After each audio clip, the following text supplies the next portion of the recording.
Sets के 6 law हैं, हम लोग 5 लॉ अभी डिस्कस कर रहे हैं, फिर इसके बाद डिस्कस करेंगे आधे ही इसी वीडियो में आधे डिस्कस करेंगे छठा डी मॉर्गन्स के बारे में। पहले इडम्पोटेंट के बारे में हम लोग डिस्कस कर लेते हैं।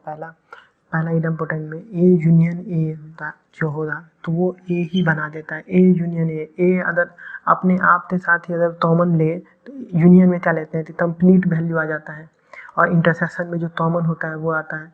तो अगर कंप्लीट वैल्यू आएगा तो ए में अगर मान लीजिए 1 2 3 4 है, अगर और यूनियन 1 2 3 4 के साथ ही करेंगे तो कंप्लीट वैल्यू आ जाएगा। पर अगर इंटरसेक्शन करेंगे 1 2 3 4 था 1 2 3 के साथ, तभी कॉमन तो 1 2 3 4 ही सिर्फ आएगा और कुछ तो आएगा नहीं। तो दोनों में ए ही आ रहा है, वो आप रीजन समझ रहे क्यों वह ए ही आ रहा है।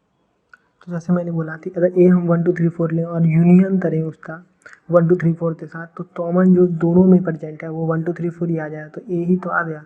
तो वही इसमें हुआ। अगर इंटरसेक्शन भी करें तो इंटरसेक्शन में क्या होता है, हम लोग कॉमन वैल्यू लेते हैं। तो इंटरसेक्शन भी अगर हम लोग करेंगे तो मान लीजिए इंटरसेक्शन कर दिया ए इंटरसेक्शन ए के साथ ही, तो वैल्यू क्या आएगा 1 2 3 4। तो इंटरसेक्शन में क्या कॉमन वैल्यू लेते हैं, तो कॉमन दोनों में 1 2 3 4 ही है, तो ये भी तो ए ही आ गया। तो रीजन आप जान रहे थे दोनों में ए क्यों आया। अब आधे हम लोग डिस्कस करते हैं आइडेंटिटी लॉ में क्या होता है, ये जब यूनियन होगा नल के साथ तो वो अपने आप ए ही बन जाएगा, कुछ और नहीं हो जाएगा। क्योंकि नल के साथ यूनियन होगा तो वैल्यू नल भी आ जाता है, तो वो भी तो वही जीरो ही के समान आ जाएगा। यदि नल आ जाएगा और 1 2 3 4 तो वो ए ही बन जाएगा।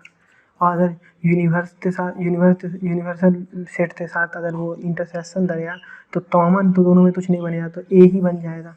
तो अगर ए एक सेट है यूनिवर्सल के साथ तो कॉमन इन दोनों में कुछ बनेगा नहीं, तो ए बन जाएगा। कॉमन ही यही आ जाएगा इंटरसेक्शन में, क्योंकि कॉमन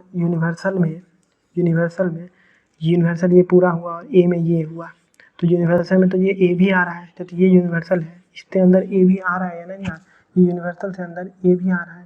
तो दोनों में कॉमन क्या आएगा, यूनिवर्सल के अंदर पूरा ए है और भी बहुत सारे एलिमेंट हैं, और ए में तो सिर्फ ए है और तो एलिमेंट नहीं है, तो ए तो कॉमन आया ना, तो इसके लिए ए यहाँ पे लिखा गया है। अगर यूनिवर्सल के साथ इंटरसेक्शन तो इंटरसेक्शन में हम लोग कॉमन लेते हैं, हम हमेशा कॉमन जो होता है वो कंसीडर करते हैं। तो इसमें यूनिवर्सल जो है उसमें कंप्लीट आ गया। तो जब मैं क्लीन करके अच्छे से समझाता हूँ, ये यूनिवर्सल है, यूनिवर्सल में यूनिवर्स तो आया ही, यूनिवर्सल सेट में यूनिवर्स तो आई और ए भी है, और ये सिर्फ ए सेट है, तो ए सेट में सिर्फ ए प्रेजेंट है। यूनिवर्सल सेट में बाकी और भी मान लीजिए बी सेट भी है, तो ए प्लस बी दोनों प्रेजेंट है और इसमें सिर्फ ए प्रेजेंट है। तो जब हम लोग इंटरसेक्शन करेंगे ए और यूनियन था तो कॉमन तो सिर्फ ए ही आएगा, तो आप समझ रहे हैं ये कैसे आया। और नल के साथ किसी भी चीज़ को दिया जाएगा तो ए ही आएगा, इंटरसेक्शन किया जाएगा तो ए ही आएगा, उसका भी रीजन समझ जाएगा तो वो नल बन जाता है।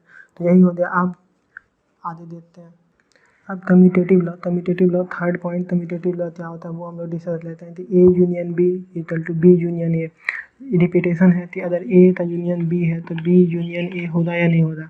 एग्जाम्पल के थ्रू अगर आप समझना चाहें तो एग्जाम्पल के थ्रू मैं समझा देता हूँ कि अगर ए में 1 2 है और इसमें 2 3 है और इसमें मान लीजिए सेम यही है।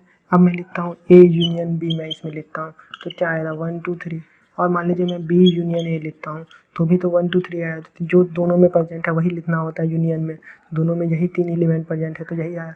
तो क्या हुआ, ये दोनों सेम हुआ या नहीं हुआ। इंटरसेक्शन में आप देख लेते हैं, इंटरसेक्शन में ए इंटरसेक्शन बी और बी इंटरसेक्शन है, ये भी सेम होता है। एग्जाम्पल के थ्रू मैं दिखा देता हूँ आपको। तो मैं एक एग्जाम्पल ले लूँ, यही एग्जाम्पल ले लेता हूँ 1 2 और ये ले लेता हूँ 2 3। तो दोनों में अगर मैं ए इंटरसेक्शन बी करूँ तो भी मैं 2 ही लिखूँगा, और बी इंटरसेक्शन ए करूँ फिर भी मैं 2 ही लिखूँगा। तो दोनों में 2 ही कॉमन है और 2 कॉमन है नहीं, तो ये भी सेटिस्फाई हो गया। यहाँ तक भी कोई दिक्कत नहीं है, ये भी आप तो सारा सेटिस्फाई हो गया। अब हम लोग आगे देखते हैं, चौथा एसोसिएटिव में क्या है। एसोसिएटिव में देखिए आप A union B union C, तो इसको हम लोग A union B union C, इसको हम A union B union C लिख सकते हैं। आप इसको प्रैक्टिकली करते देख लीजिए कि अगर ए हम ले लेते हैं ए बी और सी ले लेते हैं, तो अगर ए 2 2 3 3 4 3 5 रख लेते हैं, 3 और 5, तो आप ये देखिए कि अगर इस दोनों का हम कॉमन ले यूनियन 1 2 3 सिर्फ ले लें 1 2 3 और फिर करें 3 और 5 के साथ, फिर भी कॉमन तो आ जाएगा, सिर्फ 3 ही कॉमन आएगा। और अगर हम ऐसे करें तो भी 3 ही आएगा कॉमन। तो आप दोनों तो प्रैक्टिकल करते भी देख लें तो भी वही आएगा, अगर हम दोनों तो सॉल्व करते आप देखें तो वही आएगा। तो हम लोग इससे ये कंसीडर कर सकते हैं कि A union B complete union C equal to A union B union C. अब तो यही सिमिलरली इंटरसेक्शन में भी यही हो जाएगा।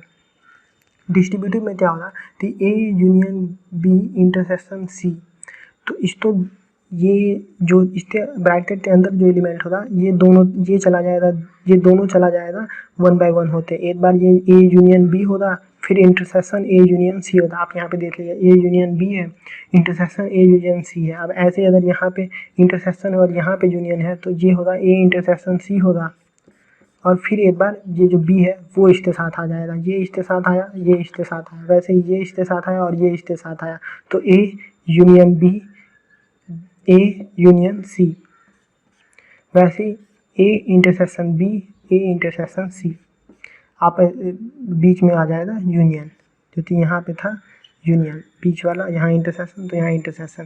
पैटर्न समझ रहे हैं आप? सवाल प्रैक्टिस इसमें हम लोग काफ़ी करने वाले हैं, तो आपको और क्लियर हो जाएगा, कोई दिक्कत नहीं रहेगा। सवाल जब प्रैक्टिस होगा तो और डाउट आपके क्लियर हो जाएंगे। ये सब है, और भी बहुत सारे रूल्स रेगुलेशन है, वो भी हम लोग डिस्कस करते हैं कि और भी कौन से रूल रेगुलेशन है।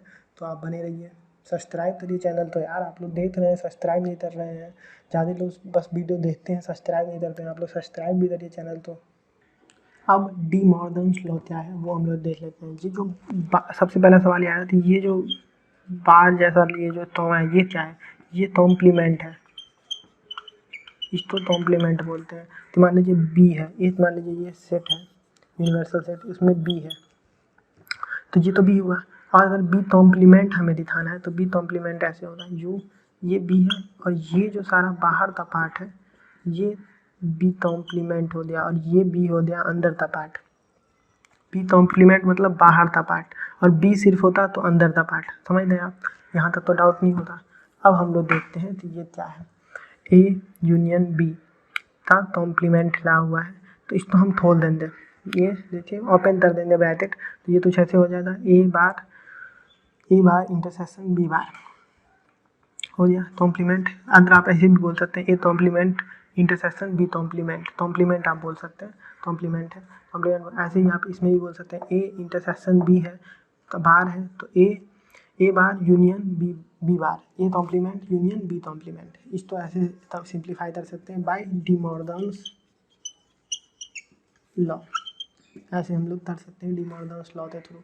यहाँ तक तो आपको कोई दिक्कत नहीं हुआ था, सारे रूल्स आप लोग समझ गए होंगे। बाकी प्रैक्टिकली सवाल बने या तो आप भी जानते हैं सवाल बने तो और अच्छे से आपको समझ में आएगा और मज़ा आएगा आपको। बाकी कुछ इंपॉर्टेंट रूल्स हैं जो हम लोग डिस्कस कर लेते हैं, कैसे सेपरेट किया जाता है, कैसे क्या होता है, वो सब भी बड़ा इंपॉर्टेंट है, वो भी आप डिस्कस कर लीजिए। वीडियो में आप बने रहिए।